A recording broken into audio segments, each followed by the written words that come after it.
Hang on, be right back. Da, da, da, da, da, da, da.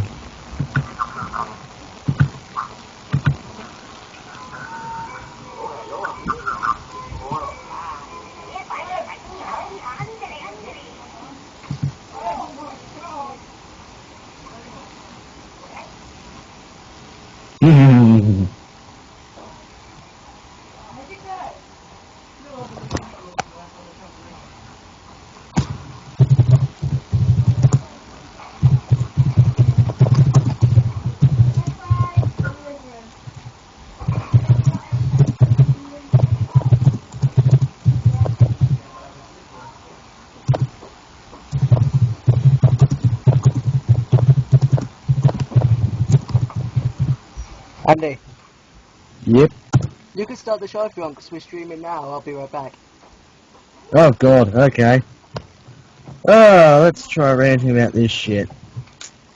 Okay, if you've been living under the rock for the last week, you probably would have found out Hulk Hogan has signed his daughter, Brooke Hogan, to join TNA as head of the Knockouts. Now, let's get this started with TNA. They did this before 6 months ago with the Jarretts. That didn't work. So what makes Dixie Carter and any of those fucking idiots down at TNA think this will work? Having the Hogans replace the Jarretts as the head family. It's like they're trying to rival the McMahons, which, like TNA is to WWE, it's not going to work. Now, it's just so frustrating to have, Hogan trying to manipulate as much as he can out of TNA. Especially having that shit-titted daughter of his joining the Knockouts. It's well known that Brooke Hogan has no idea how to work the wrestling business. She has no clue at all. Much like Karen Jarrett probably didn't either. The fact is, Brooke Hogan is actually an actor and a model, not a wrestler. So, I really don't see how well this is going to work. It rings a little bit to McMahon's as well. Vince is 60 years old, 60 plus. He's definitely getting disillusioned to how bad things are getting. Triple H has funded the Breakfast Club with all the head stars. Stephanie's running creative films, speaks enough. Linda's trying to run for a Senate seat, or tried to run for a Senate seat. And Shane McMahon, the only person in that family that really had much talent, is now running his own company. So it seems this war with families is like watching two kids just beat the shit out of each other. It's just not going to work, and it's just going to be awful. Why would Brooke Hogan be a good move for TNA? Why? It's just, look at the picture on the stream. The dim-witted bimbo's taking more time looking at the fucking muscles on her dad, which is probably about 40, 50 years older than what she fucking is. It's just, so frustrating having family management in everything. It never works. It's just, I'm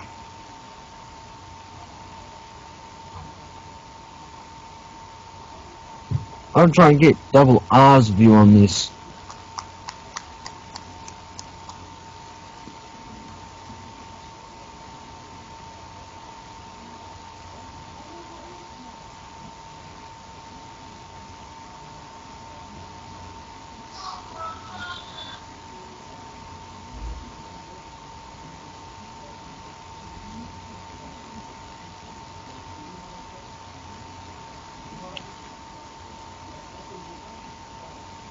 Jesus Christ, it takes forever to do shit.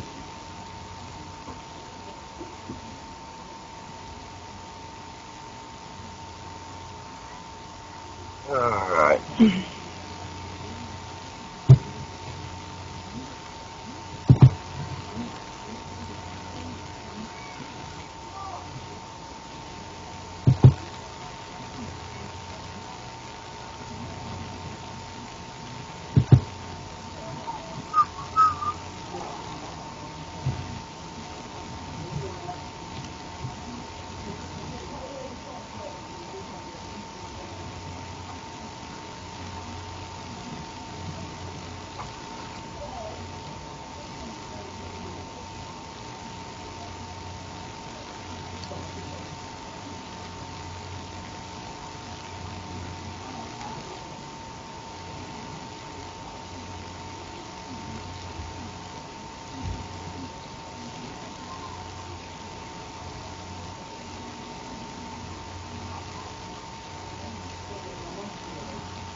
Time to hurry up.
Hey, Dude, you think I'm gonna rant that long about this? Ugh.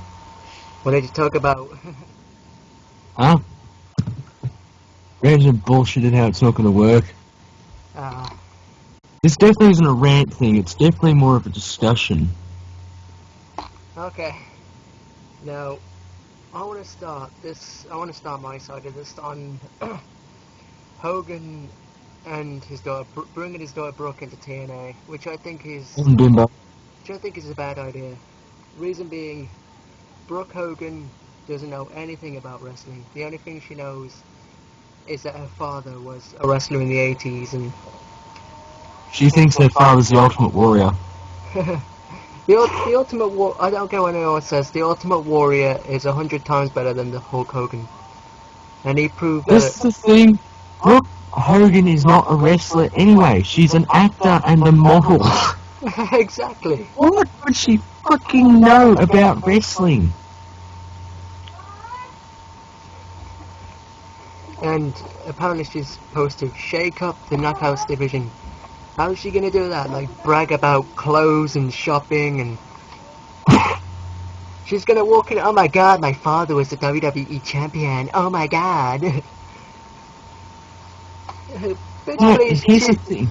she's gonna get People- eaten alive in that locker room. People will think she's like Russo. We won't tell the difference between her bullshit and Russo's bullshit. If Get you those two idiots married, it would make sense. and I don't like the storyline they're doing with Madison Rain, like her falling in love with Garrett Bischoff. Yes, it is Garrett Bischoff. She's falling. Oh my god. That's definitely What is... Eric Bischoff. Why are they doing this shit with the families though? They're trying to copy the McMahons. TNA have got it really bad. They've got the Bischoffs and Hogan. Are basically the two families in it. WWE only had one family in. Robbie E has more talent than what Garrett does. And Dixie Carter's trying to say Garrett Bischoff has a great amount of talent. He does not have talent. I've seen him wrestle. He's like... He's awful. The only reason he wins matches is because Hulk Hogan and Dixie Carter put him on top of competition. Say if Garrett Bischoff went in the ring with AJ Styles and Garrett won, real TNA fans would call that bullshit. Oh, they're pissed off. They would hate it. TNA is losing fans as we speak right now because when they learned that Brooke Hogan was brought to TNA, I was reading it on Twitter, all the tweets they were doing to Dixie Carter, calling her a dumb bitch and cunt and everything. So, I don't think that's really... This is the problem. Hogan and Bischoff are puppeting her. What Dixie Carter's got to do in order to gain back control is get her lips off Hogan's ass. And that's saying something. This is the sad thing though. Dixie's in the same boat. She knows nothing about the business. She has to rely on people to tell her about it. Unfortunately, it's Hogan, Bischoff, and Russo. They're the worst people to tell you about the business. Bischoff maybe not too bad, but Hogan and Russo, yes. They're the worst. Especially Russo. Russo was the one who took mainly part in killing WCW with him doing in-ring competition, which absolutely sucked. And having a fetish with pole matches. Viagra on a pole. I mean, who the hell Pinata on a pole. Why the hell would you have a Viagra on Steel a pole? chair on a pole. I mean, when Oh, gee, WWE did it with ECW. They had Singapore K on a pole match, which is fucking terrible, with Sandman and Matt Striker. I could understand that TNA has this match where weapons are on the roof of a cell, and when the cell roof is lowered, you can go grab the weapon. I don't mind Lethal Lockdown. I reckon that's a pretty cool idea. But I don't mind Lethal Lockdown. It's in the days now that Hulk Hogan's in control, and he's like, let's look to WWE for ideas and copy them. So WWE brought back Brock Lesnar. A couple of days after Brock Lesnar returned, TNA signed another UFC fighter called King Mo. Who no one has any fucking idea who the hell King Mo is. And Hogan and Dixie think he's gonna shake up UFC. He's gonna shake up TNA. No one's fucking seen him yet. No one knows who he is, so how the hell could he shake up TNA? People think he's dead. He hasn't even been on the show. Look at what's his name? That guy that was on the first gut check, Alex Silver? Yeah, that's his name, yeah. Where's he? He's only had like 1 or 2 matches and we haven't seen He's him only had for one. like 2 weeks. He's only had one. He's only had since one. Last month. And that was the one where he started with bloody Robbie E. At least with Joey Ryan, they actually got someone good, which was Austin Aries. Exactly, and I know Joey Ryan, he's skilled. Looks like Rick Rude, has a porno mustache, he'd work perfectly. No, the only people that TNA... What's sad though, he already has a TNA contract because he's in Ring to King. Exactly. And we knew, and I knew that Alex Silver got signed to TNA before the episode. He got chosen to sign a contract. Wasn't he Ring to King as well, or was he just some random guy that just picked up off the street? I think it was some random guy. I could be wrong because I haven't watched Ring to King. I know Joey Ryan's on Ring to King because I've seen him. He does that tag team with bloody Nunzio. Broadway and Hollywood. What I think of TNA right now is Jeff Jarrett should not have passed that down. He shouldn't have passed that down. Really, I know if Schleg Daddy hears this, he's going to rip us to pieces, but we need Jeff Jarrett back there. Jeff Jarrett needs to get in control back. Because if he watches TNA like he claims he does, he could see the damage that is going on in the company he founded 10 years ago. Right. Okay, I'm willing to admit he's still a mid-card piece of shit, as Mr. Schleg Daddy from Off the Rope Show says. He is a mid-card piece of shit that manipulated Russo, but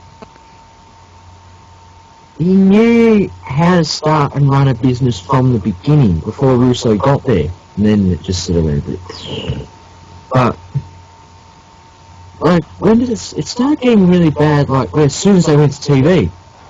Exactly. When Russo went really crazy on these ideas, and then it just looked fucking terrible. Because when they went on TV, Russo didn't get much of a, manipulation. As soon as they went to do a TV deal, Russo was everywhere. If I was a company owner and Vince Russo has to be a part of my company, I would say no because of the Owen Hart accident. I still blame him for the accident because in an interview, Vince Russo said Owen Hart wanted to do that descent from the rafters, and no, he didn't. He was afraid of heights and he knew the scaffold wouldn't hold him. And that's when the scaffold was only meant to hold small objects and tools, not a big 250-pound wrestler. That's when Bret Hart and a Hart family friend came into it, saying what you just said. Basically, Owen Hart was afraid of heights. So, because that's what because I was looking it up. Didn't Owen say that backstage to a few other guys and they testified against Russo on it? Yeah, Owen Hart would tell guys backstage he didn't want to do the descent. I know a few guys testified against Vince Russo for it, a few. But, he was afraid to tell Vince McMahon and the creative team that he didn't want to do it in case he would hand him his last paycheck and send him out the door. I totally did. Probably not like they did with Brett, but But I reckon if Vince Russo didn't bring back the Blue Blazer, we would still see Owen Hart in the ring today. Oh, he was great. It was one of the greatest wrestlers in the WWF, and they threw him away with some stupid gimmick that he did like 10 years before that.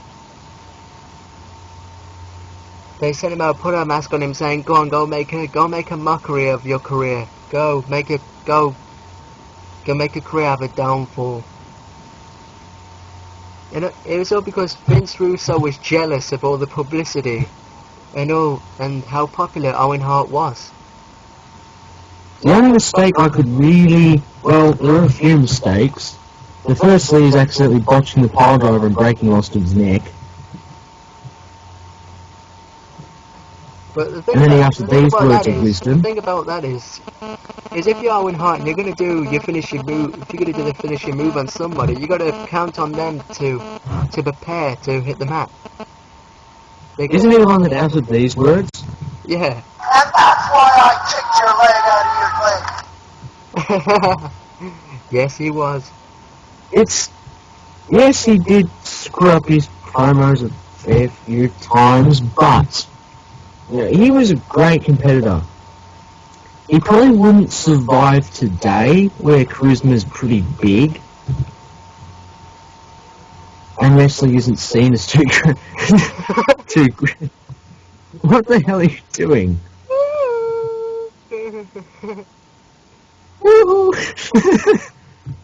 Hello. Hello, Trendy Horton. Trendy Horton. Hold on. You actually think that was just the right day,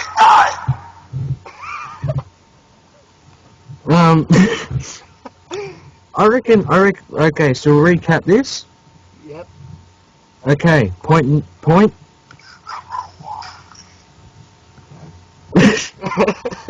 absolutely shit idea. Absolutely. Absolutely rubbish. It's not gonna work. Point is, Russo's a complete prick.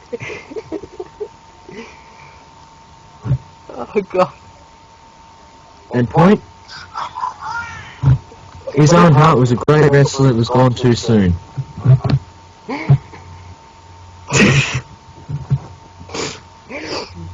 I'm like a couple of seconds out from yelling yappa pie out really loud.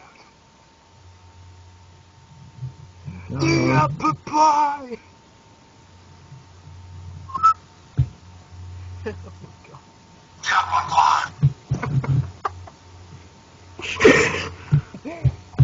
Botchamania soundboard, you saved the day. Thank you, Butchermania. Like on YouTube. Steinomania with the fat asses. Steinomania running wild.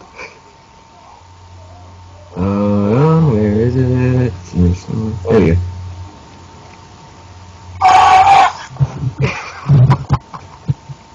Okay, what was next on the agenda? So I'm now logging into Twitter on my phone to check out if Scott Steiner has tweeted or if TNA has tweeted themselves about anything. I'm gonna search for Scott Steiner tweets. So what was the next picture topic I put up there? Let me try and find that one. Ah, this is a good one. Oh, hello, yes, this one, specifically on Raw, not SmackDown but Raw. Now, if you notice in the WWE, there's been absolutely no great hype up to a rivalry except for Daniel Bryan, CM Punk, and Chris Jericho, Randy Orton, which that rivalry cannot continue right now because Jericho has been suspended. So any plan they had for Randy Orton to fire back at Jericho, they cannot happen unless he does it in a promo. Which means we're going to sit through 5 minutes of Orton telling us his name is Randy Orton, and he was the youngest ever World Heavyweight Champion. Yeah, but I want to flick it back to Raw. We're not going to go on another tirade of Russo, okay? We've already established he's a complete piece of shit and a waste of the business, but the writers, did they take the week off or were they just fucking lazy on Raw? It was just, atrocious. It happened last week as well because their ratings went down to 2.0s. Your phone, I'm hearing the bloody phone interruption buzzing noise. Yeah, it stopped. Good.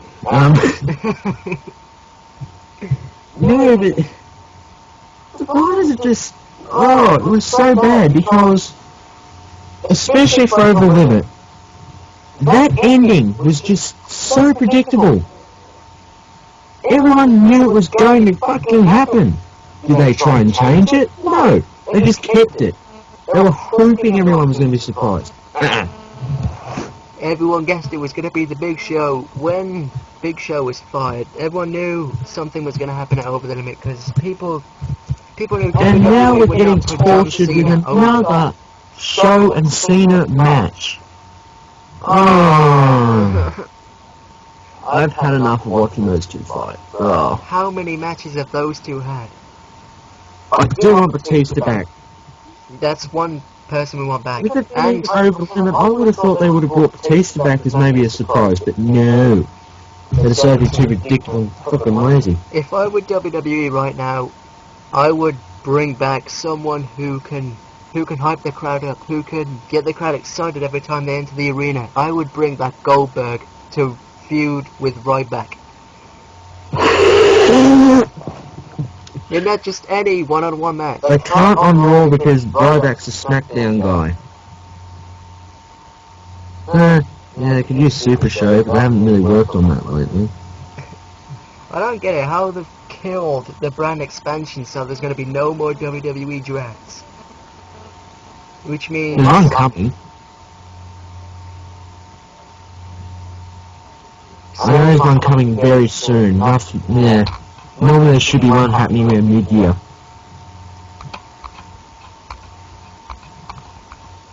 I really don't know why they've just named it Raw Super Show and said any SmackDown superstar can appear on Raw at any time. Have they just gotten lazy with both show bookings, or are they just trying to cram everything together into one? I think they've killed the idea, because if you noticed on Raw, there's a lot of Raw stuff happening. There wasn't much SmackDown. Except for tag team matches. Oh yeah, but that's sort of a both brand thing anyway.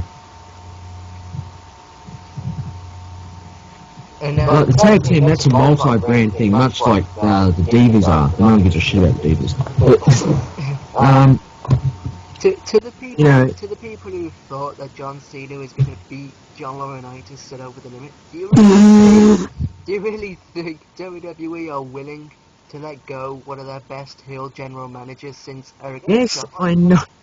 Yes, I know Cena likes kissing ass to get wins, but they're not going to do it here. Not that stupid. They're not going to throw away their best heel general manager since Eric Bischoff. But people say they should get rid of Laurinaitis. This is the thing. They're not, because Laurinaitis is doing what he's actually meant to be doing, which is actually get people to hate him. But people hate Laurinaitis, and that's the idea behind it. People are meant to fucking hate him. And it's worked. Because whenever I'm on Facebook or Twitter, people say, fire Laurinaitis, fire Laurinaitis, fire Laurinaitis. If WWE see that, they know what's happening with Laurinaitis is working. They know it's working, and they know their plan is not going to backfire. But if they turn Laurinaitis face, then No. that's just going to be dreadful. They're not TNA. They can't just, do heel turn, face turns like this. This is not Mr. Kennedy. This is not He's a Mr. tweener, Anderson. isn't he? I don't know. This is not Mr. Anderson we're talking about here. Doing heel faces, heel turns, face I turns. think Anderson's officially a tweener. I think he is definitely a tweener. Laurinaitis is not Mr. Anderson. He doesn't do heel turns and face turns a lot Hey, of times. here's a simple example of bad WWE writing. Cena. Let me explain. What happened to his arm? I really don't know. He just They it magically said. healed Okay. up in a week. Okay, first things first. Supposedly Brock Lesnar broke it or tore something, blah blah blah. Said he was going to go away for a while. No, his wife just divorced him, came back a night later.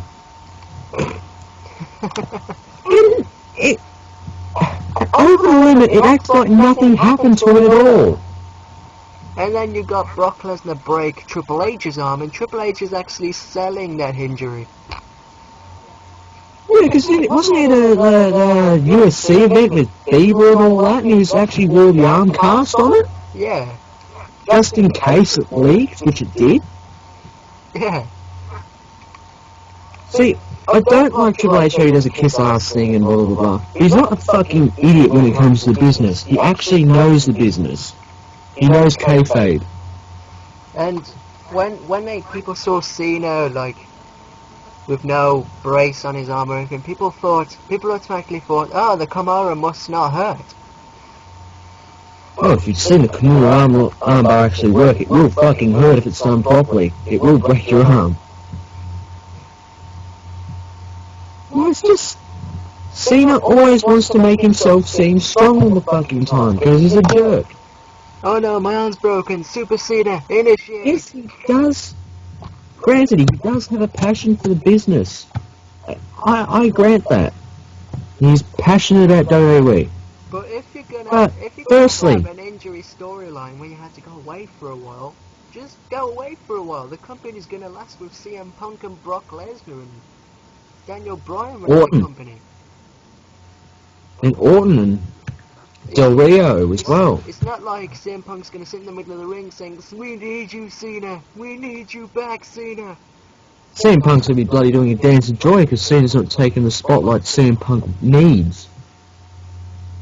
And Because how the writers have done it, because of Cena's manipulation of the writers, the titles are now getting undermined. exactly. And Cena is always main eventing everything. Let the title holders main event it. one thing I heard, and I'm real happy about this, is WWE are thinking about giving Cody Rhodes a push to the World Heavyweight Championship. Oh, thank God. Cody Rhodes fucking deserves it. Cody Rhodes has been working his ass off for 5 years in the WWE. 5 I years. think the reason why Cody Rhodes worked is because they didn't push him too fast. They were very Exactly. careful with him, and it's worked. People now love Cody. Well, some people love Cody Rhodes. Some people hate Cody Rhodes because of what he did to Big Here's the Show. thing. People that watch it for the drama hate him, but wrestling fans like him. That's the thing with wrestling now. And I'm sure people are going to bitch and moan about Cody Rhodes being in the title picture and John Cena not getting another title shot. We don't care about Cena. Just put him to the side. Cena's had enough title reigns as it is. That's what they're doing. They're trying to push him off, but the thing is, Cena has to always frontline everything. He can't. Just because he It's sells more merchandise than anyone else in the business now, well, used to, but CM Punk took him over. So he should. And The Rock. Even The Rock Yes. sold more merchandise than Cena. Yes, Punk is a bit of an ass kisser now, but let's be granted. Punk knows so much more how to wrestle than a vast majority of the people on that roster. If you've watched CM Punk's appearances at indie promotions, you will see why CM Punk is better than Cena, because Cena's only been in 2 companies. Oh, but do 2 birds, 1 stone. Watch a match with Punk and Bryan. CM Punk's been in several companies, whilst Cena's only been in 2. He was in TNA. Was he? Oh yeah, I've seen a CM Punk. Punk was. Yeah, I remember CM Punk in TNA. Punk was for a little bit. He was trying to get into Raven's stable. Oh. The TNA version of the Flock. Which I reckon Punk would fit into. Yeah. But no, it's just... Cena is... It's evident he's manipulating the writers. He has to. Definitely. Why is he headlining everything? I mean, I found this out like a couple of days ago. Jeff Hardy is the lead merchandise seller in TNA, but you don't see Jeff Hardy main eventing every show. It's Bobby Roode. This is the thing, Bobby Roode deserves to main event. He is a great champion.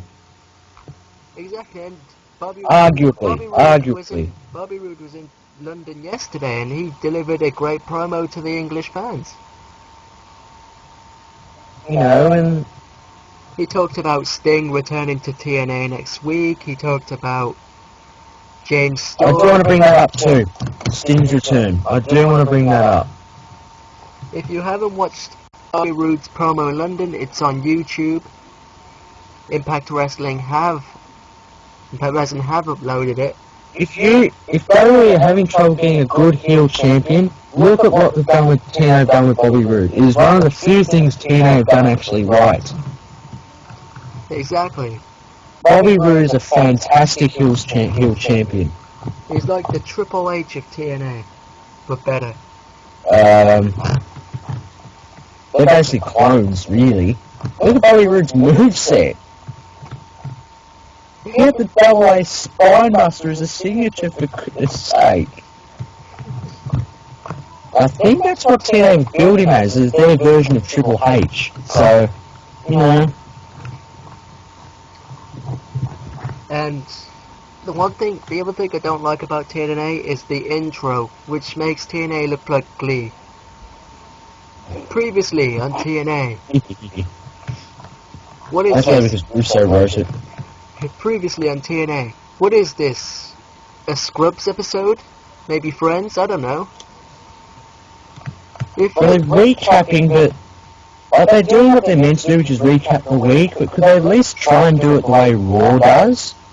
Yeah, do it promo-wise. Don't just have a guy on the mic saying, previously on TNA. Because that just makes your company sound like, oh yeah, it's a weekly TV show. We don't give a crap about it. We just see a couple of guys in the ring. And this is funny to me, because I used to love TNA from 2002 to 2009. Didn't everyone?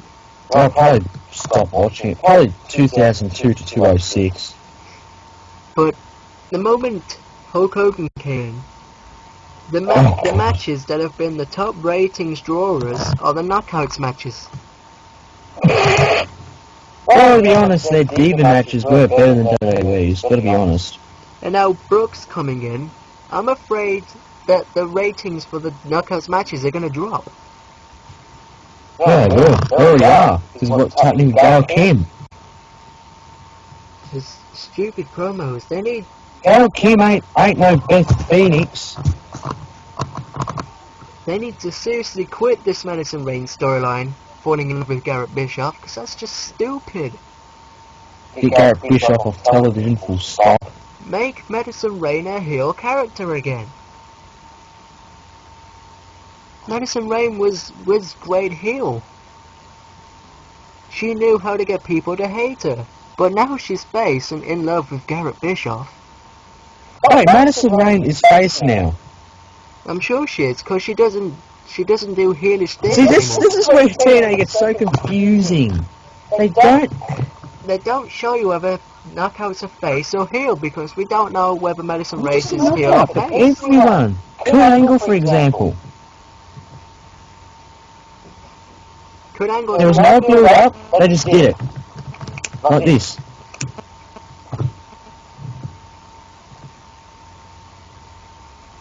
Yes, TNA is good for booking matches, but the actual performance of their matches, not good at all.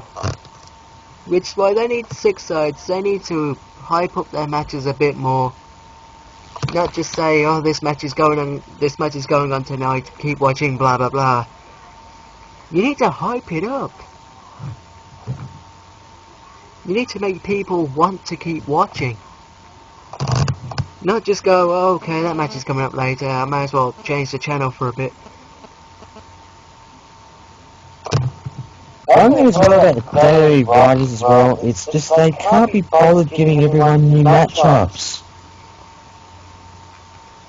I mean, exactly, Brodus Clay, over the limit, he beat The Miz in a squash match. Why the Miz? Oh, I was so pissed off at that R-Truth thing like months ago. It's like they're trying to get all the good talent to jump to Brodus Clay. Miz is not good talent.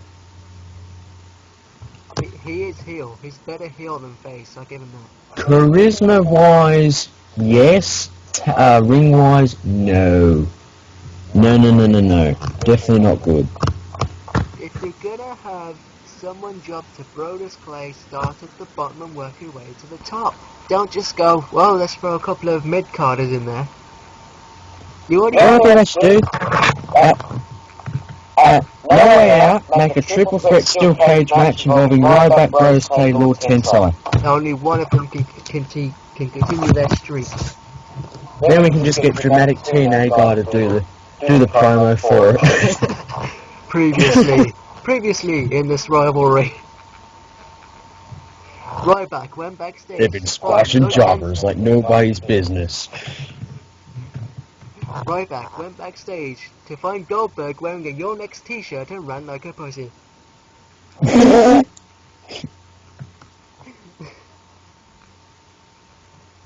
You know, it's just, Anyone could do like a good promo for the WWE. TNA, you don't need to even try. You could just go in there and say you suck and walk out. People will be happy. I think his TNA fans are sort of happy anyway because the tickets they give out are free. Hence the reason Dolph Ziggler sells better than TNA tickets. He actually draws a dime out of it. This is a big writing gift. I'm going to rant about this one. What the fuck are they doing with Dolph Ziggler now? I don't know. Wasn't he a world champion like a year ago? He was riding that chat with Edge for like 10 minutes. And then they it just... made him world And I just go, champion. God damn it, don't tell me to do the same thing that they did with Shelton Benjamin and just drop it. They made him world champion, and on the same night they made him lose it. Do not drop Ziggler, for God's sake. You have a guy there that draws ratings both on the internet and in the ring for his selling of moves and his great promos. He's got everything. They do let him do shit with swagger. And as many people have said, including Shag Daddy and blah blah blah, swagger is really getting worse.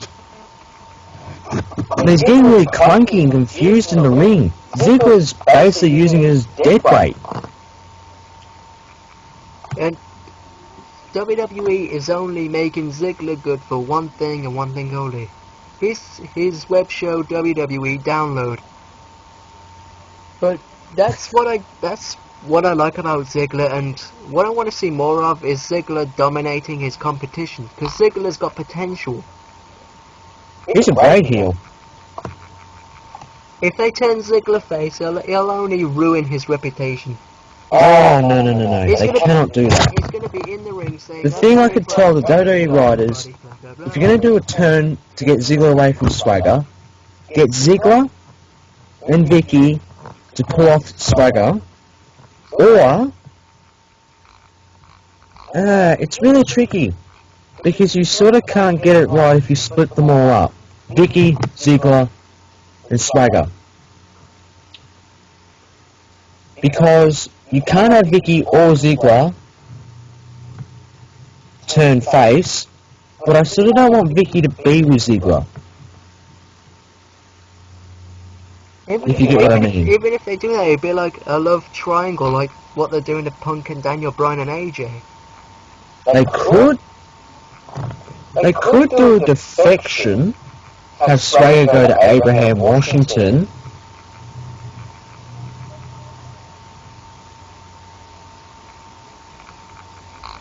That could work. It could. But yeah, I don't... If they're going to do something with Vicky and Ziggler, it's got to be good. What WWE needs right now is for their guys to come back. The guys who they put on the shelf, like Wade Barrett. They need him to come back. Wade Barrett needs to come back. He's a gun. He knows how to cut promos and rip people to pieces easy. You know, when people posted actually nice get well soon messages on Twitter, he actually replied to one of them saying that even though I've got one broken arm, I can still beat the crap out of you. He doesn't care what you think. That's true. Even if you send Wade Barrett in the ring with him having one broken arm, he would still fight the match. He wouldn't back away and say, I've got to take time off to heal my injuries. He'd say, okay, let me out of it. And it's also good to hear as well, Barrett was actually intentionally booked to be a world champion sometime soon, because he's meant to win Money in the Bank and blah, blah, blah, blah, blah. So that's why they're biding their time with Money in the Bank. They want to make sure Barrett's back for it. Well, the same with Cody as well. Put Cody in there, Barrett, maybe Christian, maybe Ziggler.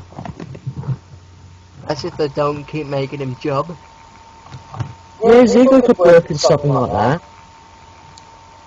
Or if he's able to come back, Sin Cara, when he's okay and doesn't rip his knee out again. When he doesn't imitate Kevin Nash. No, he tears a knee, not tears a quad. Tearing a knee, yeah. Tearing a knee. Tearing a knee, yeah. Tearing a knee. Sin Cara, people think he's gonna come back and start his botching again. It's not his fault. He's never been in a ring. Oh, I'm gonna cue some music from last week's thing with the bloody stupid lumberjack thing. Why? Why do they put lumberjacks and everything? The funny thing about it was, the lumberjacks outside the ring were all heels. Actually, I'm gonna cue it for the SmackDown main event.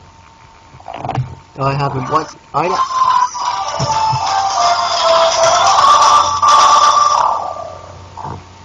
If you didn't notice, when Orton hit Kane with the RKO and Del Rio kicked Orton in the head, I think Orton was actually meant to get pinned, but Orton rolled out of the ring to not get the job.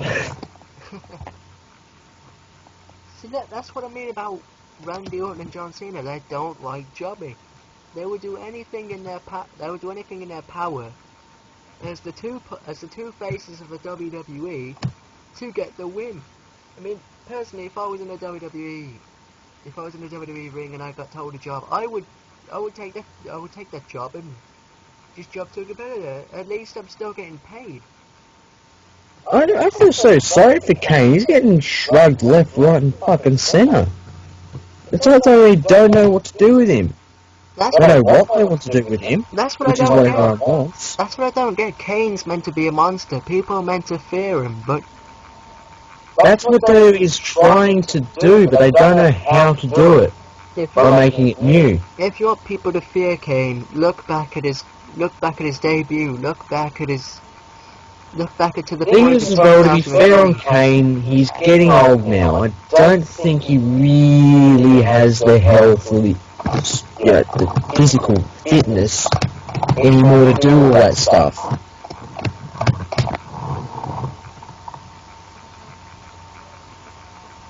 Just a fairness point of view. Just WWE, do whatever you can with Kane. Just don't put him in another rivalry with The Undertaker. No, don't. Because we don't want to see Kane lose to Taker at 3 WrestleManias in a row. No. Here's the thing.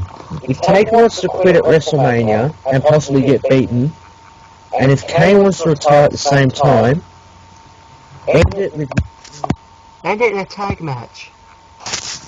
No, Brothers no. of Destruction tagging for one last time at WrestleMania. Just put him against 2 people who they've never faced at WrestleMania. That's the thing though, if they're going to put a tag team over, what tag team should it be? No one have the credentials to do that.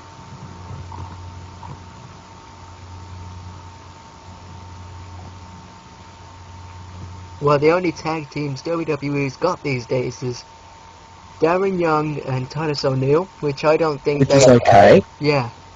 Epico and The Primo. Usos... Epico and Primo. Who Hang are on, currently R-Truth and Swagger Kofi and Kingston. Ziggler? Yeah. They could have a shot at it, but Kofi Kingston and R-Truth. No.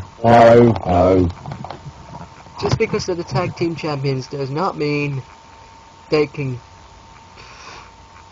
break it. They're a good team though. That's another thing WWE needs to do, bring back the high flyers. The only high flyer we've got in there now is Kofi Kingston, that's it. Tyson Kidd. And Tyson Kidd. But even Trent Brower. Is he dead or something? They need Rey Mysterio, Sin Cara, Evan Bourne. They need all their high flyers back. Sin Cara's back next week. Ray is still fighting that injury. It's taking longer than what he wanted, I think. Rey Mysterio. I read Rey Mysterio was suspended for I think he was too, suspended for 60 days. Yeah, because WWE thought he was using steroids. I think he had a spice night with Evan. You know they're good friends. So Roman's gonna be back soon. Rey Mysterio will hopefully be back in time for Money in the Bank or SummerSlam. Well, to be honest though, Mysterio's a bit too obvious he's taking roids. You can tell by looking at him. Because when you reach that 40 mark and you take steroids, you tend to get a bit bloaty. You look at Batista.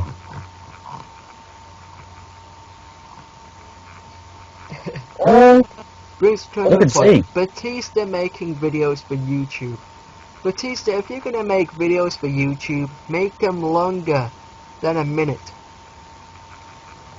Try I to do like what Batista's done now. He definitely looks healthier than what he did when he left. talk about your career on YouTube. Talk about what you want to do in the future in your videos on YouTube. Don't just tell everybody what you're doing. At least make it. The thing is though, if they're doing something with WWE, he can't say too much.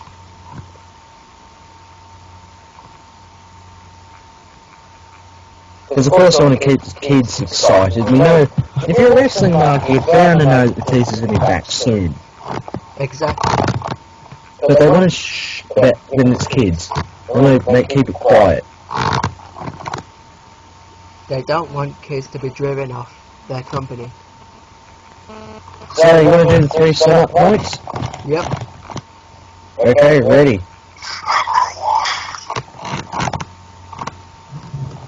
Number 1. Vince Russo is a complete tool. Okay. WWE, book your matches better.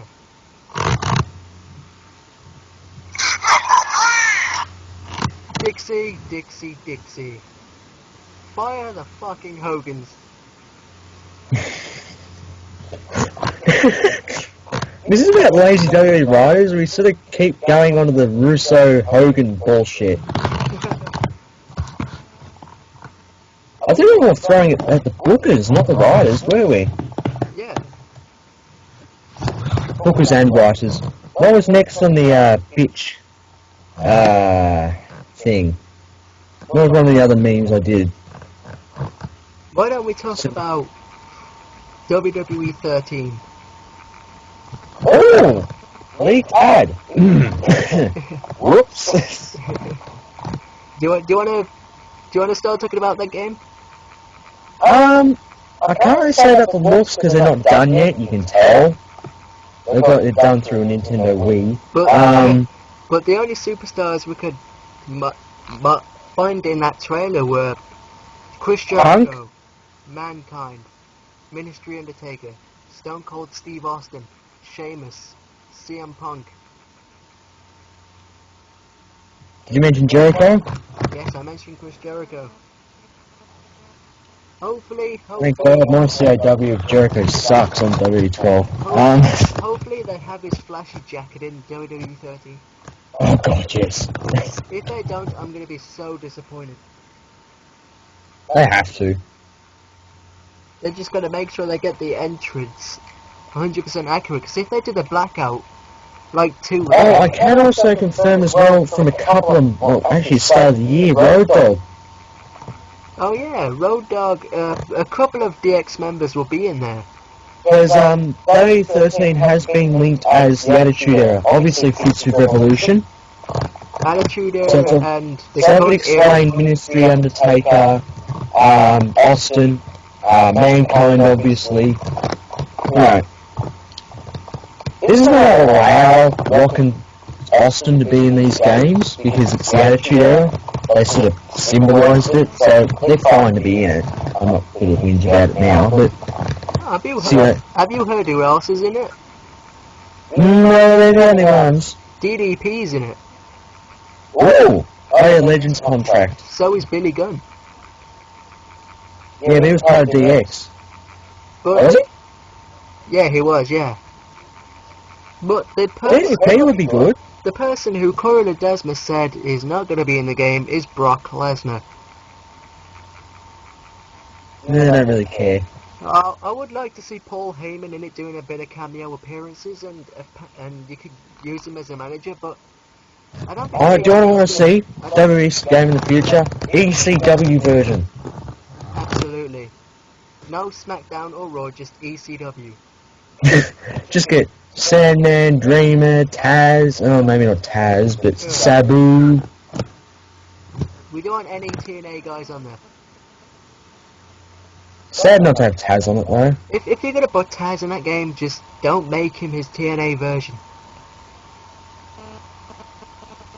We want the FTW 13 Taz, not the TNA Taz. Something like this.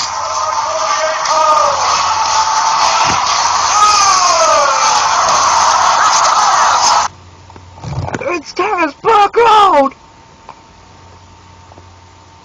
you know who I think should be in WWE 13? Go ahead. Never mind that shit. Here comes Bungle. Mongo McMichael for WWE 13. Yes, yes, and yes. Or, of course, Oh, I'm all up for the Iron Sheik, baby. I want Sheik in it. Sheik, come on. You've got to put Sheik in one of these WWE games. Make him like Ron Simmons.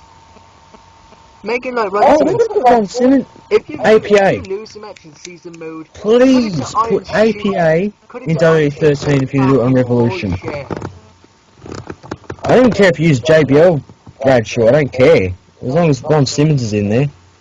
To make it better for the Do- era, put the Do an APA in unscripted there. Road to WrestleMania with Iron Sheik. Put the APA in there. Just to If balance they're out going to the make an package. unscripted Iron Sheik, it's going to be like, half of it's going to be about him ranting about Hulk Hogan, won't it? I want Hulkamania at WrestleMania! But Hogan not in game! Hulk Hogan Brony. But Hogan no in game, which means Hogan run away like pussy he is.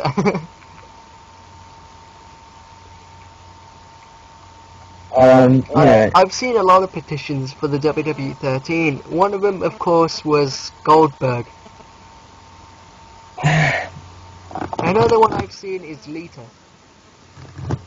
I can't really say much because it's just biased from me. I really don't like talking about Goldberg or Ryback because it's just too biased for me. Just put some attitude tag teams in there to balance out the tag teams. Because if you know me very, very well, you know I'm a big Goldberg Ryback mark. So I hate talking about it because it just seems too biased. Put tag team, put THQ, if you're gonna balance, if you're gonna make the tag team scene cool, put tag teams like the APA in there. The right to censor, put them in. Oh, no, I hate their theme. Just use a I'm gonna different theme smash song the for fucking God's sake.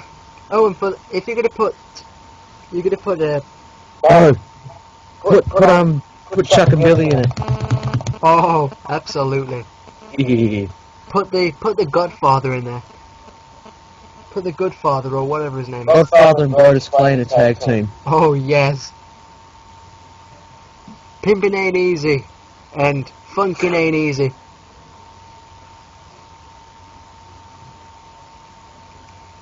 Ah, shit. Again, if Brodus Clay is What about Nation of Domination as well? Oh no, that was a bit before, wasn't it?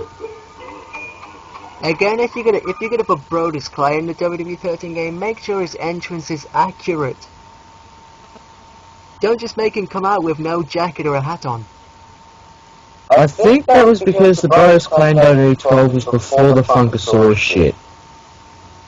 Yeah, I know that, but It was before Funkasaurus, so they actually had no knowledge of it.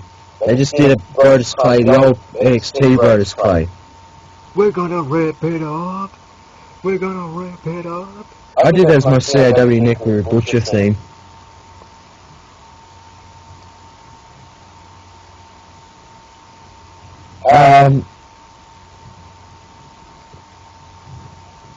Okay. Start points for WWE 13. Put Mongo McMichael in it. For goodness sake, don't overload it with the same legends. Austin and Rock, okay, but don't put Steamboat in again. For goodness sake, Or Jimmy do not Snooker. put Steamboat in it. Or Snooker. Or Snook. Oh no, Snook wasn't in it last year, I'll allow it, but I think he was a bit too early. Put the right masked Kane in it, not the impersonator Kane. We don't want to see a Luke Gallows version of Kane in this game. Oh my god, Because Please put the current Kane in, or at least one of the older retired Kanes, not the impersonator Kane. when you released the Kane is Feel Good DLC, I didn't call him Kane. I called him Impersonator Kane. Because no way did old Kane he did on one occasion, but that's it. Kane did not have 2 sleeves, unless it was the Imposter Kane. But then again, it was just Festus trying to hide his tattoo. I like him now, he's in Linker King as Isaiah Cash. He's awesome as it. Then again, he's a bit too much like Badass Undertaker. Whatever happened to Chuck Palumbo anyway? I have no idea. People are No, saying he started doing a rock band.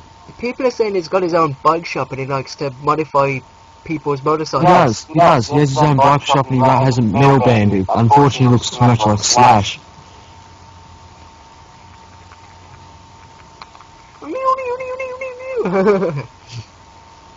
What was next on the agenda? So we got Lazy WWE Riders, Brooke Hogan, W13. What was next?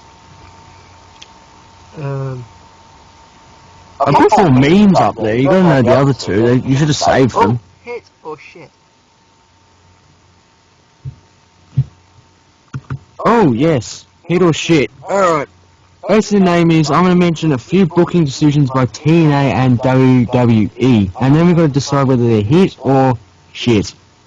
Okay, hit or shit number 1, Lord Tensai moved to WWE Superstars. Shit.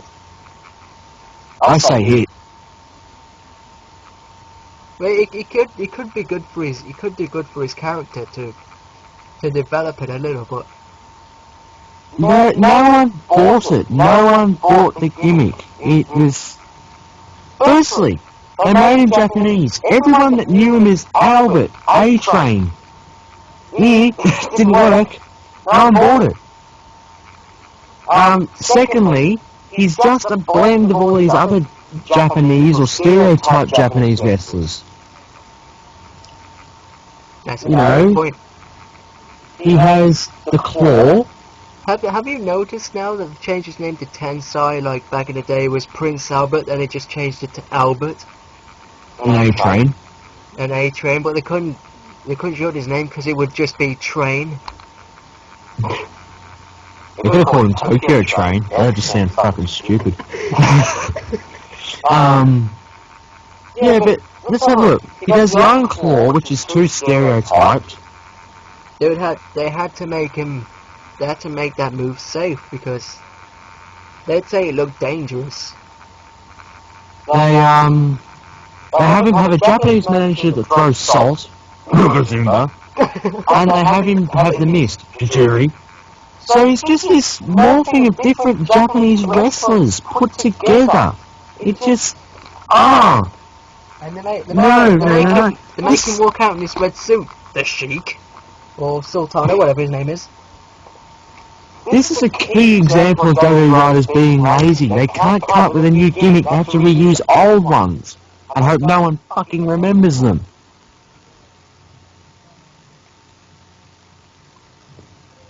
Okay, hit or shit number 2. Joey Ryan, number 2 for gut check. Hit or shit.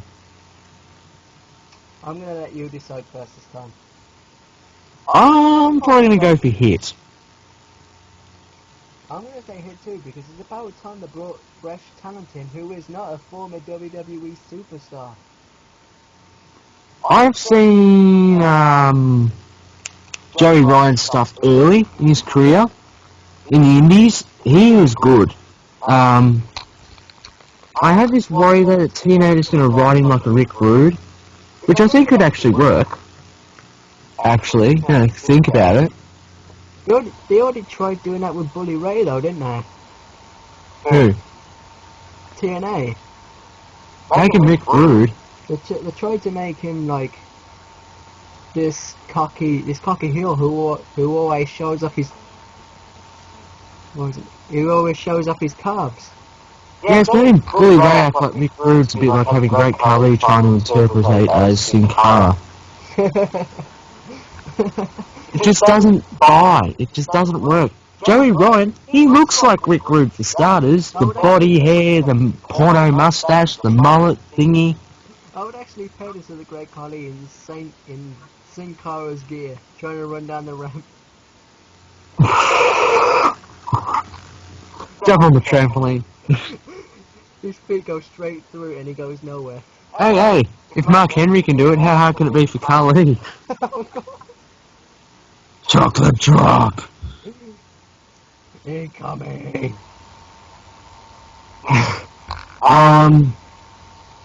Let's see. What's another booking decision? Oh, here's one. Antonio Cesaro to WWE Superstars. Hit or shit? Hit. Shit. Reason why? Cesaro, unlike Tensai, unlike Clay, he's actually fucking talented. Cesaro, as Claudio Castagnoli, is an absolute talented wrestler. That finish, that uppercut finish he has, screw that stupid package clash fucking thing. Use that uppercut thing he does as a finisher. Cesaro will be a great star if they let him act. If they want the tag team division good again, why didn't they bring him in with Chris Hero, who's known as, what's his name? Cronus something or another? What's his name?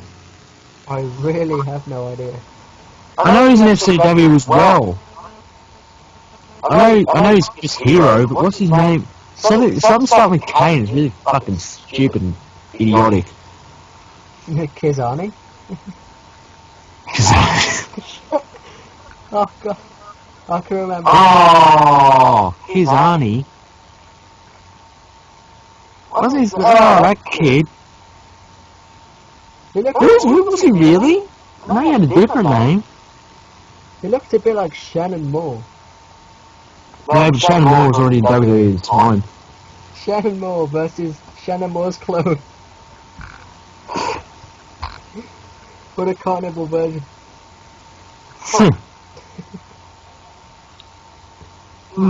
What else? Let's see if I can think of another TNA one. Oh, here's one. TNA letting Alex Shelley go. Hit or shit? Shit. That's... What the fuck are they going to do with Chris Sabin now? The Motor City Machine Guns was actually the thing that made Chris Hero popular. I mean, not Chris Hero, Chris Sabin. Chris Hero, fuck off! What? Sorry, Chris Sabin. I know. Oh, Chris Sabin would be alright. He has fought in the X Division by himself when he started, and he was alright. I know he was a... But Alex Shelley, how is he going to do without the Motor City Machine Guns? I know Chris Sabin was a singles wrestler before the Motor City Machine Guns, but now, how the hell is he going to survive without Shelley being in TNA? Yeah, vice versa. I know how. Maybe Shelley go into... They could put... If they're really going to be clever, I often think Shelley looks a lot like Evan Bourne. That is true. Maybe do a weird family thing, like make Alex Shelley like a weird twin or younger brother to Evan Bourne. Meet my brother. His name is Alex Shelley. Oh shit, I broke kayfabe.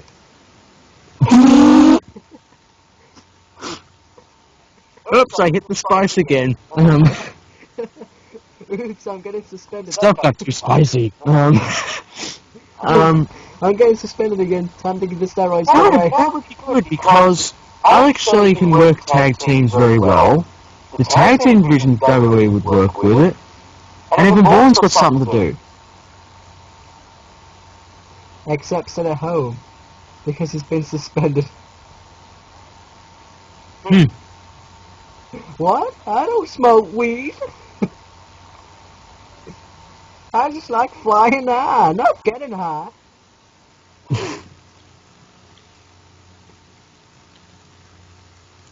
Screw getting born to fly, it's born to get high. Oh, yes.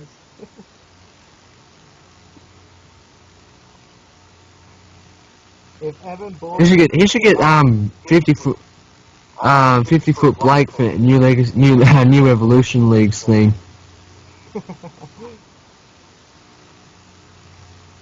I think Johnny referenced this before, but as if Evan Bourne was a chef, his theme would be somewhere born to fry.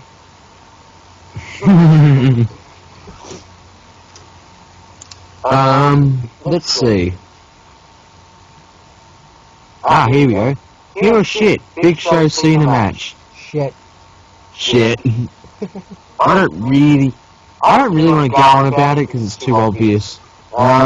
That's Rachel, and he'll tell you all about it. I'm real mad about it. Because Vince McMahon keeps wanting to go in circles and stuff.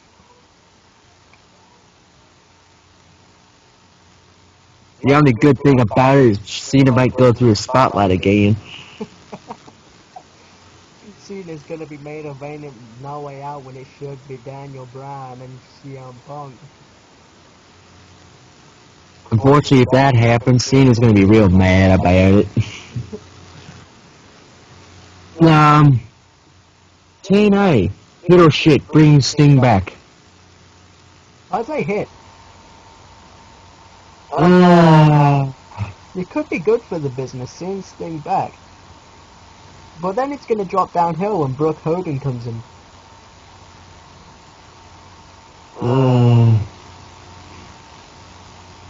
Isn't your Twitch TV volume down all the way? I haven't got Twitch loaded up. Alright, oh good. Didn't want bloody echoing to happen. The reason I'm on the shelf is simply because, yes, it would be good, but Sting is just, no, it's obvious, he's 50 years old. Of course, Hogan and Flair are going, well, that's never stopped us, but you can tell Sting is not as good as he used to be. You see him do a scorpion deathlock, he can't bend over because his knees are fucked. Okay, Jeff, what I'm gonna do is I'm gonna stand up in this scorpion deathlock, and you're gonna scream like a bitch. It's just, you know, I feel sorry for Sting though, because unlike Hogan, he actually had skill. I still think he does. It's just, he's getting too old, he really shouldn't be doing it anymore. Unless he has a match with Undertaker, which I hope does fucking happen. That would be a great retiring match for Undertaker, definitely. And Sting. If WWE, Because it's basically two icons. Icon of WWE, icon of WCW. Bang, put it together. if WWE makes Cena beat the streak, I don't think I'll be the only one that's pissed. You just 10 minutes later, they're cutting as the headquarters of WWE on fire. They cannot. I don't think WWE can really do that. Because I think they'll know how many people are going to piss off if they make Cena go over. They know. The streak, and now our headquarters is being set on fire. Here's the thing. Cena is not just shitting on the Attitude Era fans and good fans of wrestling. He's shitting on Michaels. He's shitting on Triple H. You know, guys that should have done it before Cena. Hell, I wouldn't mind if Orton did it.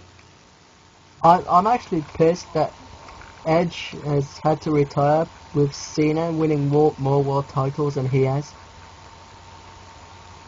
Thing is, though, Edge got put in the Hall of Fame first. Unlike Cena. The only thing Cena... Everyone knows Edge has got more accolades than Cena at the end of the day. If they say Cena's been one of the greatest world champions in WWE history, I'm going to say piss off. World champions in WWE history or history? In WWE history. Well, we've got Edge, we've got Triple H, Batista, Taker, Stone Cold Steve Austin. The Rock, Mankind. The Ultimate Warrior. We're going to keep going on and on just thinking names that are better than Cena as a champion. Punk. Everyone in the Hall of Fame. That isn't a world time. That's the thing. Not everyone in the Hall of Fame have been champions. Steamboat, Snooker. Eddie Guerrero, no matter how many times people say that John Cena is better than Eddie Guerrero, Cena is not better than Eddie Guerrero. Oh my god. Unlike Cena, Eddie earned his shot. Eddie did not go up to Vince McMahon. I saw this really funny thing that happened last week. What? I saw Mike Awesome and Chris Benoit hanging out.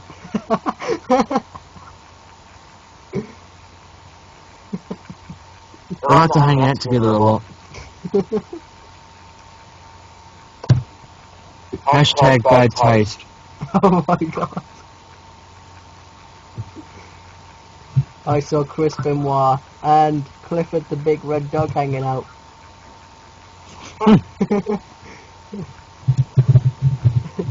Hashtag Chris Benoit on YouTube.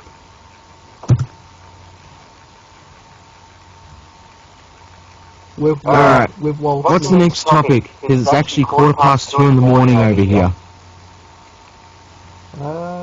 I really don't know. There are two more names I said you have to have them too. I'll find them. Let's see if I can. I'm lucky. If you are lucky. Yeah, Facebook's actually working with everything else. Oh, doesn't all happen. Carnival 1! Oh, Carnival 1! Oh, Carnival 1! Ding, ding, ding, ding, ding.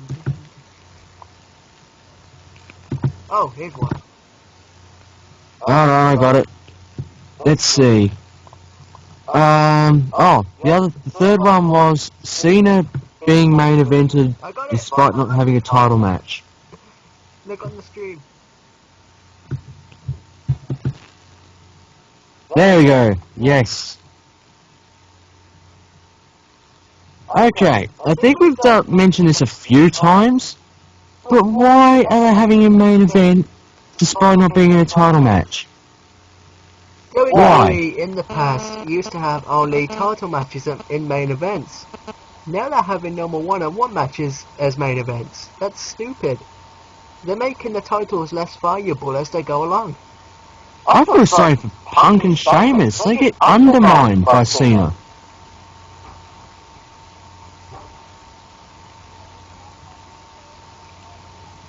Like, I'm not even joking. The last thing you see on Raw is not CM Punk, but John Cena.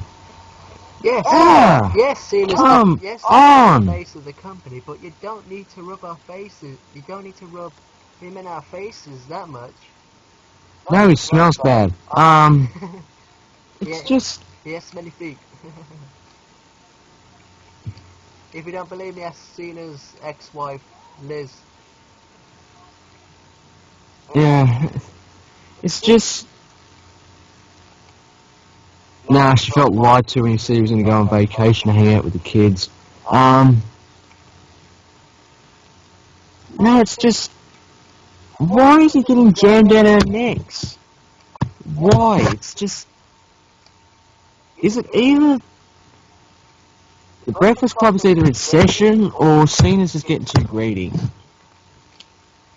Because he can't keep getting the spotlight like this. Cena's just upset that Edge went into the Hall of Fame before him. But the truth is, Edge deserved to be in the Hall of Fame. Oh yeah. Cena, not that much. You know what will piss me off first? If Cena gets in the Hall of Fame before Macho Man. Oh my god, that would piss me the hell off. At his induction ceremony, everyone just throws bricks at him. We don't like you, Cena. Thank you. I like you too. No, but then they smash a car into him. People would start chanting, "Oh yeah," and thank you, Savage. But seriously, if Cena gets in the Hall of Fame before Randy Savage, just get the Hammerstein Ballroom ECW crowd in. They'll do it right. If you're gonna have Chicago guys. what I think is Macho Man should have went into the Hall of Fame this year. I think they've sort of really do it early. Macho Man is going to be in it for the next couple of years. 1 or 2 years, maybe 3. Definitely. If they don't put him in, then people are going to be disappointed. Yeah. This guy needs to be in the Hall of Fame. Umanga.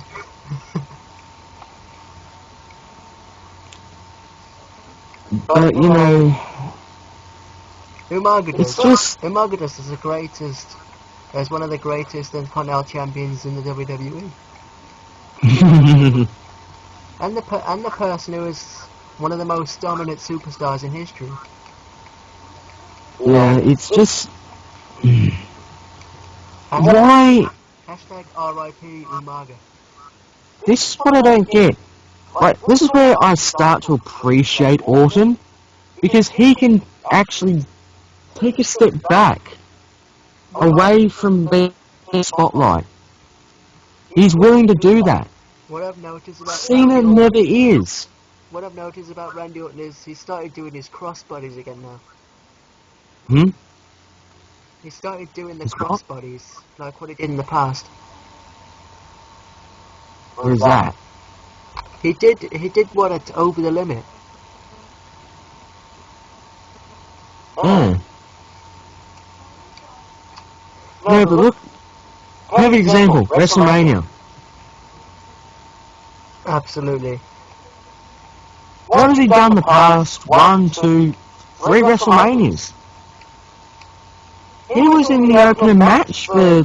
There was a triple threat match which he opened WrestleMania with DiBiase and Rhodes. Then he had the match with CM Punk, which was mid to low card. And he once again opened up WrestleMania with Kane. No, he didn't. It was second match, wasn't he? Yeah, Daniel Bryan Sheamus was first match. Oh, God. For 2 WrestleManias in a row, the World Heavyweight title match has always been first. 2 WrestleManias in a row? Was that WrestleMania before as well? WrestleMania 27. Edge and Alberto, they opened up WrestleMania. Oh. That was another big problem with WWE. They never really made that World Heavyweight title big. And having the world title match first at WrestleMania, that's just going to tell people that WWE don't think much about their world title. Particularly SmackDown. In my opinion, the world title and WWE title should always be the 2 main event title matches. Yeah, it's just... I'm just getting so sick of Cena constantly main eventing everything.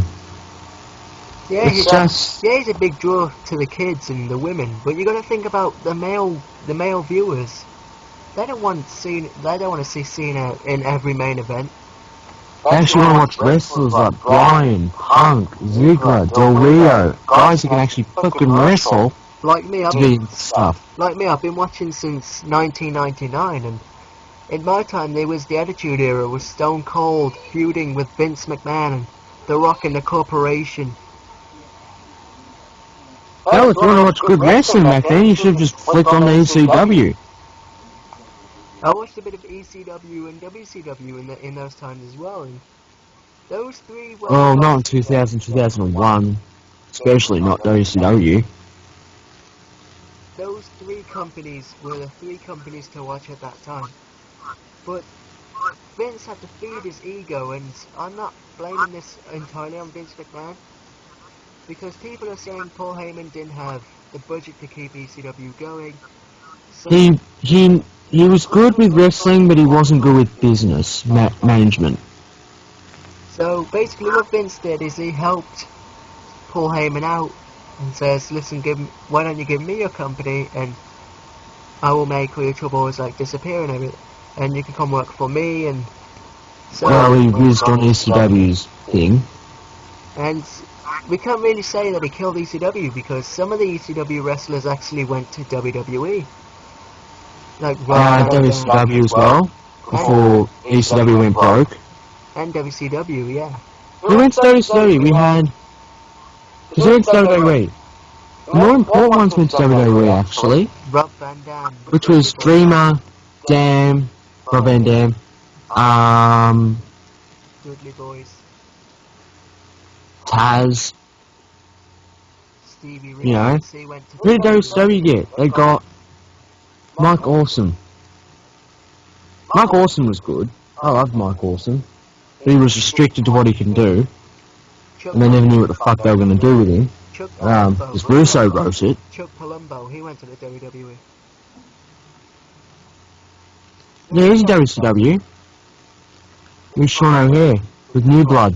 Yeah, Billy Kidman, he went to WWE after WCW went out of business. And he was pretty good there before the Cruiserweight division got booted. So did Rey Mysterio. But Ray actually went to the WWE a year after WCW went out of business. Yeah, I think he took...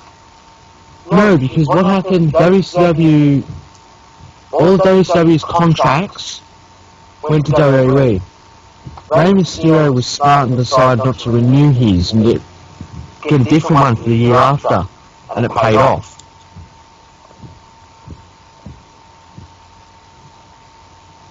Big Show. He was another one. And Hulk Hogan. No one cares about him. No, Big Show jumped ship and that did him a lot of good. You know. You're fucking Jarrett. Oh no, he didn't jump ship, he bloody made TNA and whatnot.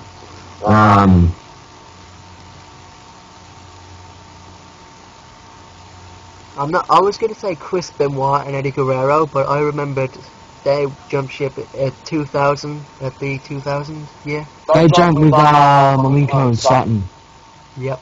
They're all mates and they all jumped ship together.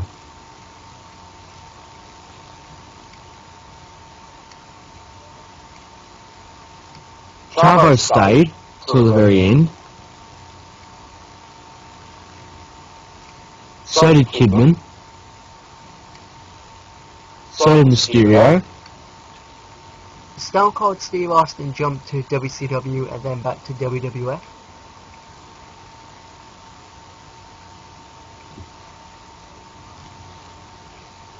See that? Booker T, he jumped. See, here's the thing. When you look at WCW back in the 98, 97 Goldberg era, what was the main event for every show? It was a Goldberg match.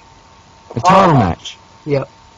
Except for World War III, which was Bret Hart versus DDP in the United States title.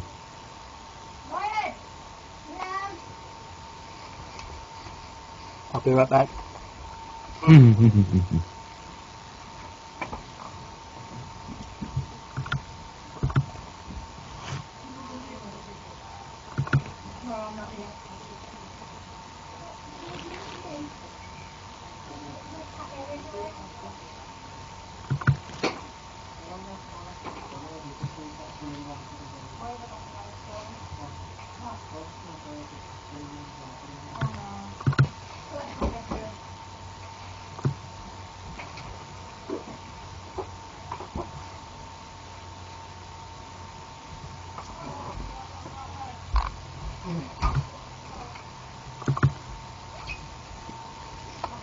Okay, I've got a summary of. I've got one summary.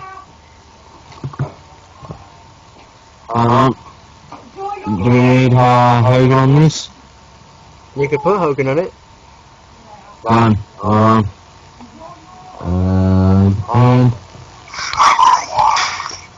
Don't always put Cena in the main event if he's not got the title. there's two guys called Sheamus and Punk who could possibly have that spot. They could use it very well. Even Daniel Bryan, he could make the main event match work. Of course, Daniel Bryan, he can do anything. I could see a Daniel Bryan Chris Jericho rivalry working. Oh! That would actually be really interesting. Two submission experts going at it. Yeah, but didn't they do that with Punk as well? Yeah. And I don't want to see Jericho Punk again, to be honest. If Chris Benoit was still alive, I reckon we would have saw Chris Benoit and Daniel Bryan go into a rivalry. Isn't that low bell lock much like a crossface anyway? Yeah, and now Daniel Bryan's doing flying headbutts. Uh-oh. Hope he doesn't have family. Next, they'll be making Daniel Bryan do sharpshooters and triple German suplexes. And then Caveman is constantly screaming, suplex! Every time that happens. You know what we should do? Yep. The Christmas Benoit versus Kurt Angle in a German suplex match. Add Scott Steiner in there. Yeah! Oh, we still had that planned, didn't we? That was going to be our first match. Christmas Benoit versus Steiner in a suplex submission match. Oh, yes. What was number 4? Oh, the second last point, because we do want to...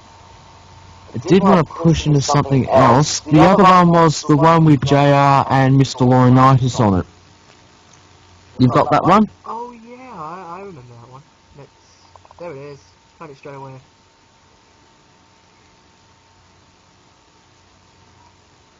They're all. Okay. You can basically tell where this is going to go. Why in the sweet fuck would you have John Laurinaitis be talent relations when he's a yes man? Look at Jim Ross. He knew exactly what the fuck he's doing. You know, he had Cena, Orton, Lesnar, Batista, Punk, and Benjamin. You know, those guys were great. And then you look at Laurinaitis, Kozlov, Zeke, Mason, Ryan, and Khali. Come on. Big Daddy, no, not Big Daddy V, he was already around. But Laurinaitis hires what Vince McMahon likes, which is big, muscular guys and no charisma and brains. Ross looked for talent. Ring talent. And it paid off. One of the reasons why the writers of WWE are so fucked is because they have to work with Laurinaitis' bullshit with relations. Lately it's been doing well, but that's because Triple H has to go in there and give him a hand. Because I think he was the one that's got Cesaro in there and, you know, and Chris Hero and all that in the developmental stages. It's the reason they're there. You know? Like Laurinaitis, yes, he's good as a heel GM, just not as talent relations. My God, he's atrocious. I reckon they should put Jim Ross back in control of talent relations and just have John Laurinaitis as general manager. I don't know what Jim Ross is doing now. I know he's doing something within WWE. What it is, I don't know. I've heard reports that Jim Ross is probably going to go back to commentating. I do know that's the case, because you could put bloody... You can make Chucky from Child's Play replace Michael Cole and he'd be better. I mean, look at this. At 2010, Daniel Bryan debuts in the WWE. Wins United States Championship off The Miz. Michael Cole complains, calls Daniel Bryan a nerd.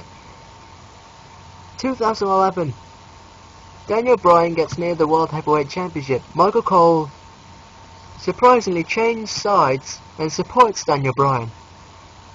Huh? Nobody keeps He keeps fucking up what he's saying in the commentary. I mean, if you're gonna dislike someone, don't just change your mind 1 year on and say, oh, Daniel Bryan's one of the best talents we've got, just because he's won the World Heavyweight Championship. Yeah, he was good in Ring of Honor, but WWE are really screwing up Daniel Bryan's character with this whole yes, yes, yes thing. They're making him look like a moron, walking out saying yes, yes, yes. Yeah, I mean the yes chants are over with the fans, and they're the new what chants. But I would like to see how far this yes chant actually goes. See if it reaches the same heights as the what chants did. Oh my goodness. I mean, I could imagine Laurinaitis saying something into a microphone, and instead of the crowd chanting what, they would chant yes, yes, yes, yes. Which is good for Daniel Bryan. Which is good for Daniel Bryan because it gets him more publicity and gets him more over. But if they're going to keep chanting yes, yes, yes all the way through one event, it just shows WWE needs to make this guy better. Because that guy's now over with the fans, and if they screw him up, people are gonna start to hate him.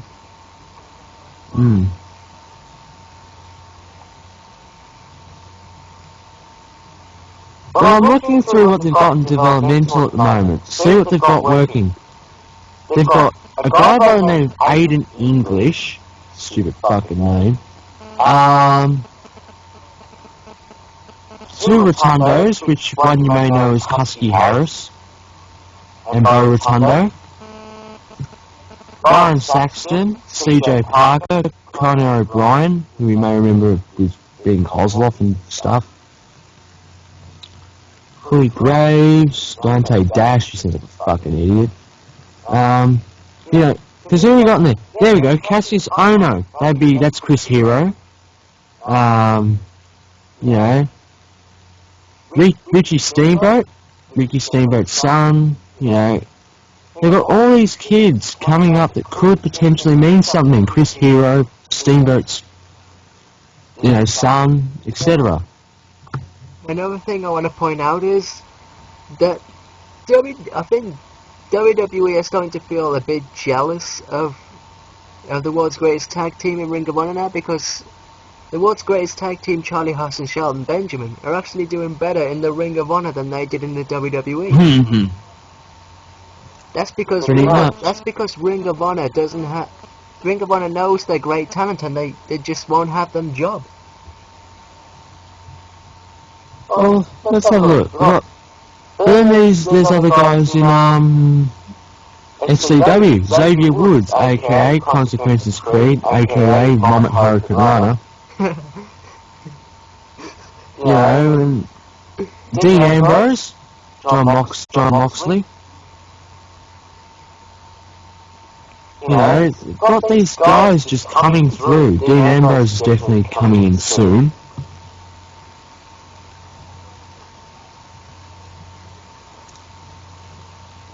If they're gonna at least do something with Hunico, don't make him come out like he's a second version of Eddie Guerrero.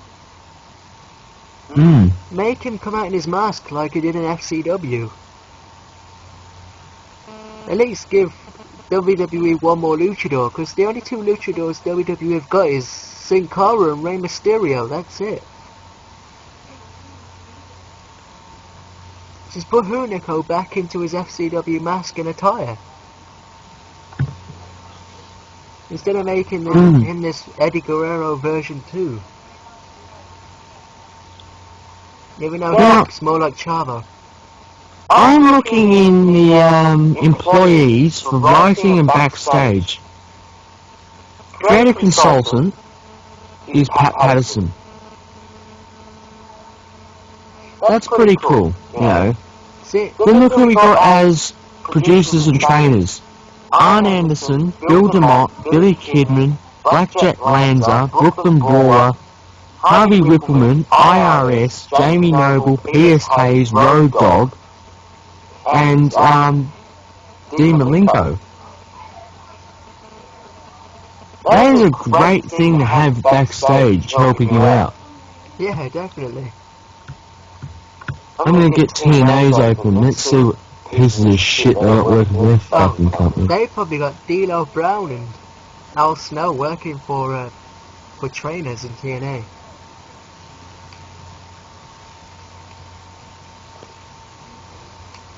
And possibly Ric Flair, but you know, Ric Flair's leaving TNA, so you know, he won't be there for much longer. I forgot about that. Is that actually happening? Yeah, he screwed up his lines on TNA. Oh, I think I might know. Was it that thing about having 2 Hall of Fame rings? Yeah. Whoops. Hashtag stating competition. That's kicking their ass. He wants to get out of TNA because he knows what TNA is going through. And he acknowledged, he already said at the Hall of Fame speech, his last match was against Shawn Michaels. Exactly. Not against... He just shitted on me multiple times he's wrestled for TNA. Like I said to a friend, I said, it's like when WWE called him for a second Hall of Fame ring, it's like they were saying to him, we know what you did in TNA. We forgive you, we're going to let this one slide, just don't do it again.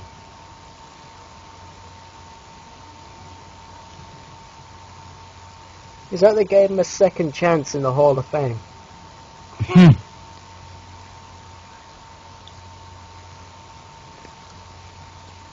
Let's see. But please, WWE, bring people in who can actually wrestle, not just all muscle, and just bring people in who can cut great promos, wrestle great, and it doesn't matter what size muscle they have, just bring them in. Because right now you need more 21 to 22 year olds. Okay, here's some of the executive officers. Dixie Carter, Eric Bischoff, Jeff Jarrett, Kevin Sullivan. Oh wow. Oh wow. Bruce Pritchard. Oh fucking wow. I'm gonna Oh wow, it gets better. I'm gonna say something what Scott Steiner said. Bruce Pritchard is the biggest prick on the planet. Because basically All the people here are WCW people. that work on backstage personnel, I've not fucking heard of working in wrestling before. Because right now, some of the people you've described are ex-WCW workers. Example, Jeff Jarrett, Kevin Sullivan, Eric Bischoff. Ex-WCW people. You got people like, who the fuck, Serge Salinas, whatever his name is, George Wortman. Serge Salinas is Dixie Carter's husband. Oh god. He's the one who sings all the TNA theme songs.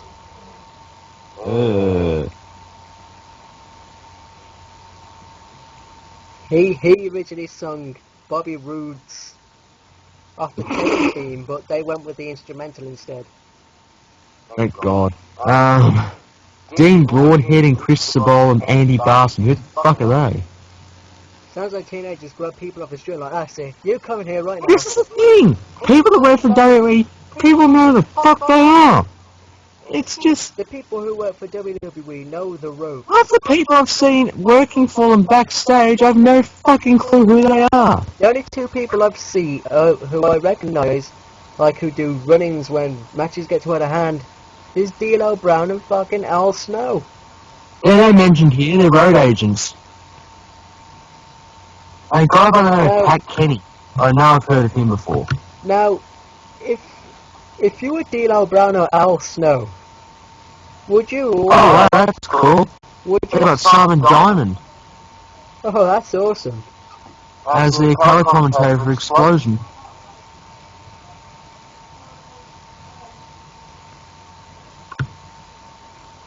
I don't think TNA's got any masked wrestlers. I don't think they have.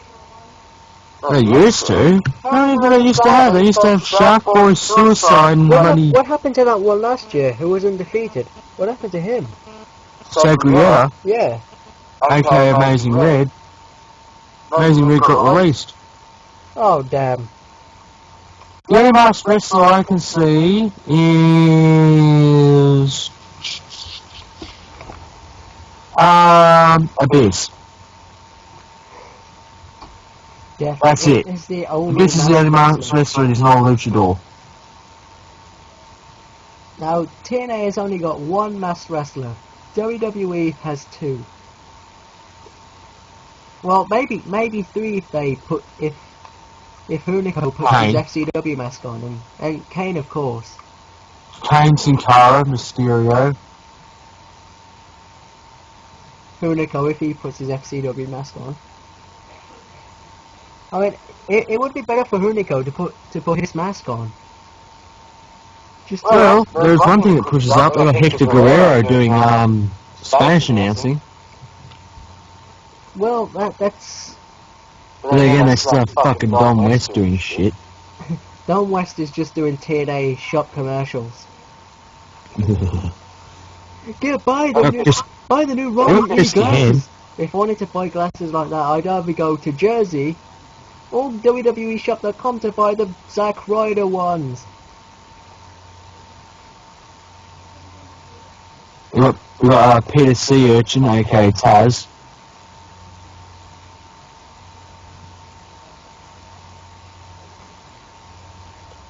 Unassigned employees, what? Jesse Godders and Karen Jarrett. I'm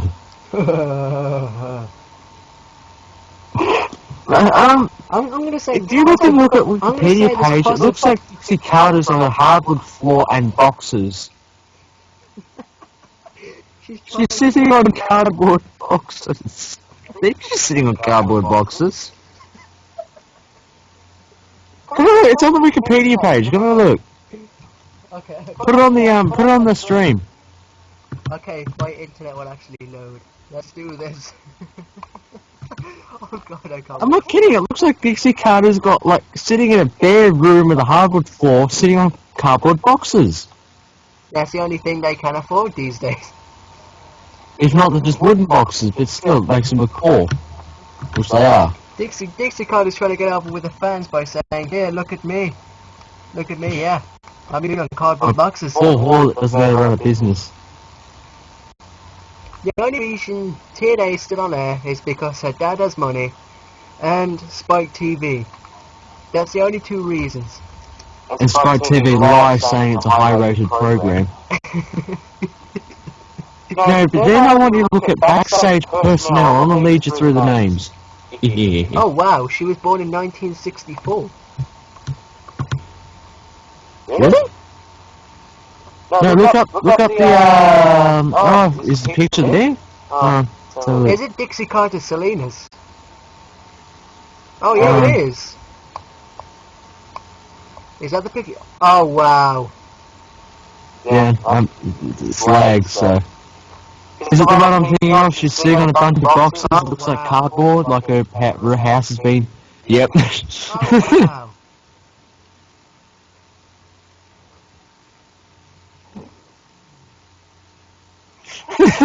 Oh, frick. Does that make her look homeless and desperate, or what? That just drives me away from TNA. Okay, so she has two children. Really? What are they called? Carter claiming, see the potential in a marketplace that had one company, WWE, and $900 million market cap, and no competitor. Oh my god. There's a reason why there's only one company there. Because that company kept buying the competition out. And pretty soon WWE is gonna buy TNA out. No, they're not that stupid. They're gonna make the same mistake twice. Entrance themes: "The Man in Me" by Goldilocks. Okay, so what that's basically saying is, read the name of the theme song. It says "The Man in Me" by Goldilocks. Oh dear. And her husband is a music producer for TNA. What's the matter? Can't they get someone better to sing theme songs? I just find it awkward how the man that does probably get in there and wrote the fucking song and sang it. I mean, Goldilocks. I'm okay with Goldilocks doing all the TNA Knockouts themes, but Serge Salinas, seriously, just because he's married to Dixie Carter, they think it gives him right to sing TNA themes. Oh, Jesus. It's not like Okay, it's not like just I'm gonna because run through. it's not like just because Vince McMahon is married to Linda McMahon that Linda's doing all the WWE themes. Now, I want you to see how many of these people actually have a fucking clue about wrestling. Okay?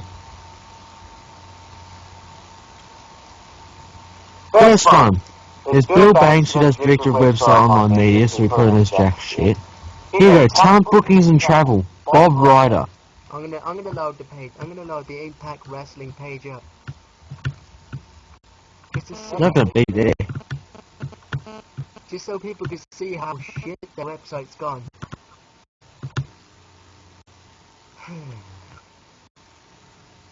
It's blue. Okay, so this website used to be red, and now it's gone blue. There it is, Joker. Oh yeah. Yes, look! Roderick's taking on Joker. They're bribing Oh, me wait, with what? 100 points. Oh my god, I hate those. Every time you That's go to desperation. every time. Oh look, Crimson. Oh look, a Paradise sale. Xbox 360. Impact Wrestling. Download an Xbox Live. Really? Really? You can download Impact Wrestling on Xbox Live? Yeah, too bad this is gonna make no sales. Okay. Whoa, what happened there? I think I click back to the pictures. Pick the challenger, television title.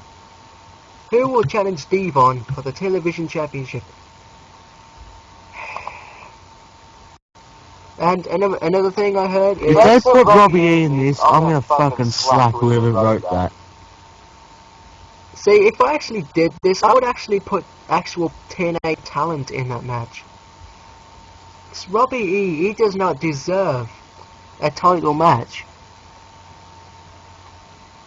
If Robbie E even comes up as one of the possible contenders, I'm gonna fucking scream because I know nobody vote for him. Robbie E is from the Jersey Shore. He copies off Zack Ryder. Oh look at all the tweets from the TNA stars.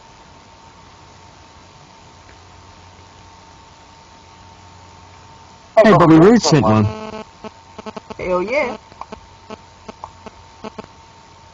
So did Sting. Ooh. Oh, Robbie E. Oh, another thing that made Robbie E a Zack Ryder person is because he puts bro at the end of everything. That was Zack Ryder's gig first. TNA Dixie, would love to hear your feedback. Yeah. TNA was shit. Instead of being woo woo woo, you know it's gonna be wow wow wow, you show it.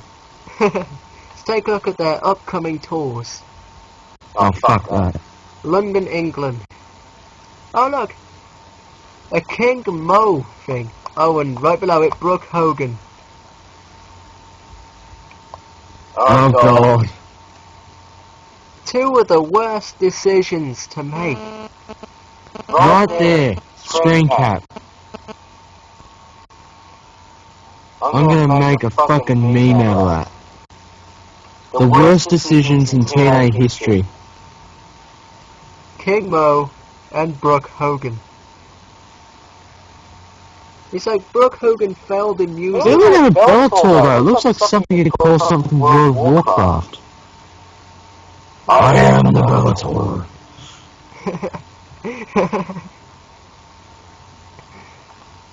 Former light heavyweight champ to fight for Bellator in 2013. TNA goes live next week at 8 p.m. I don't know how long it's Oh, gonna tell last. someone that gives a shit, please. But anyway, I'm gonna get this piece of crap off the screen. Now to the WWE website, so I can show you how more professional the WWE one looks. Ooh. Now, WWE.com, it's been changing ever since it went to PG. And look, okay, we've got that classic promotion thing for their world tours and their pay-per-views coming up. Promotional consideration paid for by the following. But now, look at how professional this website looks. That's awesome. It puts the TNA website to shame. Look at Kane. Looks like there's a fire happening. He's running away from it. Wait, that makes no sense at all. Kane running away from a fire. Oh shit, the power rankings is up. I've got to look at that. Who's up? Who's down?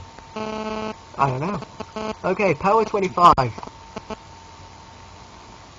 Of course, they slap pictures of skanky whores right on the homepage. Damien Sando, what is it on there? It's rank 25. Okay. Let's do a hit or shit on this to end it. Look at that. Cody Rhodes should not be ranked 22. Huh? Look at that rank in there.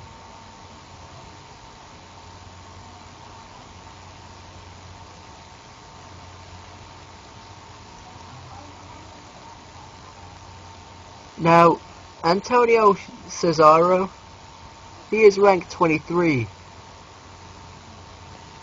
And last week, he was ranked 23. So he has not moved a spot. Big Show, ranked 21. Now we click 20 to 16, which I think Cena's going to be in the top 5. Number 20, the Usos.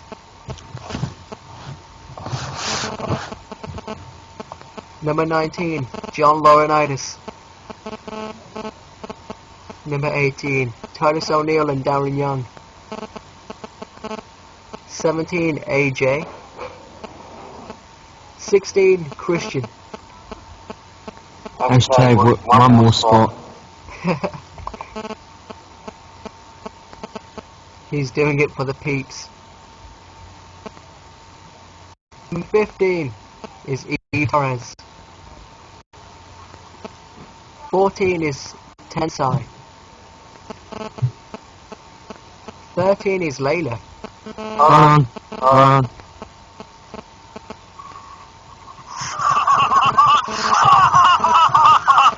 Oh, Ryback's there. And Brodus Clay is at rank 11.